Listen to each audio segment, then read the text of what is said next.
What's good, YouTube? It's your boy NYC Mike, man, and I'm back with another video. You already know what it do, and today we got another reaction. Today we're gonna be reacting to a Matt Walsh video. You get what I'm saying? And this is one of the clips that he takes from one of his shows, and then cause his shows be like an hour long. I be tuning in. You feel me? But he's talking about pornographic picture book is in school libraries. You know what I'm saying? And yeah, so I'm just very interested to see why is this type of stuff even happening? You feel me? Like, I'm just very confused. But before we get straight into the video, I need y'all to do me a favor, man. Make sure you hit that like button. Make sure you hit that subscribe button. And most of all, make sure you turn on those post notifications so that you get notified when I upload a new video. So without further ado, we're going to hop straight into it. As a kid, my two younger sisters used to sometimes speak to each other in a secret language they had made up. They claimed that they had invented a whole new dialect with its own unique words and sentence structures and rules of grammar. It was pretty clear to me at the time, even more clear to me now looking back in hindsight, that they were just babbling gibberish to each other and primarily doing it to annoy me, and they succeeded. And I sometimes reflect on those more innocent times and I think about how my annoyance would have turned into crushing despair had I known what sort of world I would find myself in as an adult. If only I had known that I would one day live in a society where lots of people have invented their own secret gibberish languages and that we would all be expected to listen to this gobbledygook and take it seriously and even speak it ourselves. I think if someone had told me that, or told me like anything else about modern society, I would have simply gotten on a boat and set sail into the Pacific and found a remote island somewhere far away and isolated and lived out the rest of my days there. In fact, this is an option that I'm still actively considering even now, especially after seeing things like this. Time magazine, attempting to win the Nobel Prize in virtue signaling, published an interview last night with the author of a pornography book called Genderqueer. And we'll have more on that book later on. But they tweeted a link to the article with this caption. This is what it says. Time spoke to genderqueer author and illustrator Maya Kobe on about air work, the efforts to restrict access to air writing, and what A make of the current cultural moment. Now, those aren't typos, though it would be impossible to tell if they were. These are rather the pronouns that the author Maya identifies as. This is made clear in the article itself. Reading just a small portion of it, it says, Maya Kobe felt a wave of relief on Tuesday morning. Waking up on the West Coast, an early morning peek at emails revealed a Virginia court had dismissed a lawsuit seeking to label Kobe's book Genderqueer as obscene and restricted sale to minors in Virginia. The suit was among the latest in an onslaught of challenges to Kobe's memoir, which was the most challenged book of 2021, according to the American Library Association. In the 2019 illustrated graphic memoir, Kobe, who uses air pronouns, explores air process of couple. Y'all hear this? Like, what is that? I never heard of that before. Air pronoun. It's like, bro. And listen, a lot of people like to look at it as like I'm bashing this community and I'm hating on them. I have no hate towards these people. The problem I have is when you try to force me to partake in this, delusion, because that's really what it is. But, these people are very emotional and they don't want to hear that. You get what I'm saying? They think the whole world revolves around them. You feel me? They think everything is about them. You get what I'm saying? But the point is they expect me to partake in this delusion that they have, right? And, just to play along. I'm not going to play along because this is not reality. You feel me? And this is not how society was built on. You feel me? It just isn't. You get what I'm saying? So, this is crazy, man. Coming out as non-binary and asexual. Kobe, 33, isn't the only author to face serious new challenges to air material. According to research by PEN America, a nonprofit organization to advocate for free expression, 1,145 books by 874 different authors were banned from school libraries and classrooms between July 1st, 2021 and March 31st, 2022. In the wake of Kobe's win in Virginia, Time spoke with the author and illustrator about air work, the efforts to restrict access to air writing, and what A makes of the current cultural moment. Now, it may sound like A spelled EY would be like the Fonz's personal pronoun, but the Fonz lived before our society had one big collective stroke and started babbling nonsensically to each other.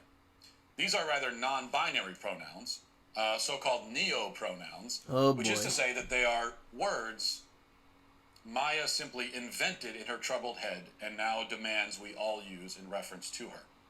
The argument often put forward in defense of neo-pronouns is that, although they're made up, well, so is every other word in the English language. This same talking point has been trotted out today by those looking to defend Time magazine. But, of course, it isn't true. The English language is learned, not made up. As far as you're concerned, okay, you didn't invent the English language, neither did I. We don't leave children alone to come up with their own words for everything and then slap the label of English onto whatever they come up with. We teach them what words are and what they mean. Now, it's true, obviously, that every word we speak was at some point in the past formulated, right? It made up, if that's how you want to put it. But this follows a logical process, and the words all mean something, and that meaning is understood and shared by everyone who speaks the language. These are the two ironclad rules of language. It must mean something to be a word, and it must be shared. It must be a shared meaning. If either two of these rules are not followed, you don't have a language, you have gibberish. And by insisting that each person can simply come up with their own words and that those words don't need to really mean anything at all, the left is not proposing changes to the English language, neither are they helping it to evolve. They are instead destroying it, breaking it down, demolishing it. And not only that, but they also want to be special too. They these people, they're suffering from gender dysphoria. You get what I'm saying? So they really just want to be special. That's really what it is. They just want to be special. That's all. But listen, I'm here to tell you, you're not special. You're not. Which is what they do to literally everything. I mean, look at it like this. The sentence, "Please pass the salt," contains 4 words. Now, each of those words came into being at some point in the past. They weren't invented by one single identifiable person, okay? But rather they formed and evolved in a logical and understandable way. There's a whole field of study called etymology, which examines exactly this process of linguistic evolution. But if I were to one day simply decide that instead of saying, "Please pass the salt," I am going to say, "Gabaguda flabadi," everyone else at the dinner table would look at me confused and assume that I'm either demonically possessed or attempting a very bad impression of a 90s era Adam Sandler. That's because I cannot just decide on my own to replace existing words with words that have logical, etymological origins with random sounds that I came up with. That's not how language works. It's nonsense all the way down. It's nonsense on top of nonsense on top of nonsense. And when you get to the bottom of the stack of nonsense, you find nothing. You're just hovering in an abyss. It is a made-up word which symbolizes nothing. Nothing, that is, other than the overwhelming narcissism of the individual who uses it. I mean, whatever else the non-binary person, quote-unquote, claimed to be communicating with her pronouns, what she's really conveying is that she is pretentious and self-absorbed in the extreme. Yep. That's what all of these pronouns really mean. We've been so hung up on the gibberish that we haven't even discussed the book that this person wrote, and that might be another part of the plan here. This is the book that Time magazine is promoting. Okay. What's the... That book, Genderqueer, is a work of outright pornography with content so explicit and outrageous that I can't show it to you, and I can't even describe it to you. What? Suffice it to say that there are explicit images of various sex acts along with scenes so depraved that you couldn't even anticipate them. You mean to tell me a book like that is in school libraries? Nah, they can't be serious with that, bro. If they have books like that in school libraries, society is over. Society is done. Society is done. Because that is the... Bro, what? Like, what what is wrong with people? Like, seriously, like, what is wrong with people? Like, bruh, see, this is the stuff I be talking about. And some of you people that don't think this type of stuff is a big deal, man. Oh my gosh, man. Some of you people that do not think this is a big deal, y'all are going to have a rude awakening. I'm telling you right now. Because just because it's not affecting you, that does not mean that it's not an overall problem. You get what I'm saying? Because it is an overall problem that is affecting society as a whole. That means it is up to us that are not, cool with this type of stuff, right? We have to be aware. We have to be aware of these type of things. And we have to take action. We have to. We can't just let these things be a norm. It's not normal to have books like that in a school library. A library is a setting for you to learn things. Read books. History books. Math books. Whatever. You know what I'm saying? It's meant to increase your intelligence in an educational way. It's no reason why you should be able to go in the library and there are books of sexual scenes and explicit pictures. They have books like that show those type of things. Like, it's no reason why a book like that should be in a library. That just doesn't make any sense. It's just pure disgusting and just pure nonsense. That, like, what the hell? And if you're a person that thinks there's nothing wrong with that, you're weird. You're weird. So if you're imagining, like, what a pornographic book might consist of, yeah, it consists of a lot of that kind of stuff, but then also stuff that you wouldn't even think of. It's like, just one example, which, fair warning, this is highly disgusting and disturbing. So, but this is one that I will describe. Oh boy. There is one scene in which the author depicts a conversation with her sister, where the sister suggests that she taste her own vaginal discharge. What? And then we're shown a panel with her finger covered in that discharge. Now, I told you, it's disgusting. But at the same time, as much as we want to cover our ears and say, I don't even want to hear about this, these are the books they're putting in schools. They're putting these in schools for little kids to read.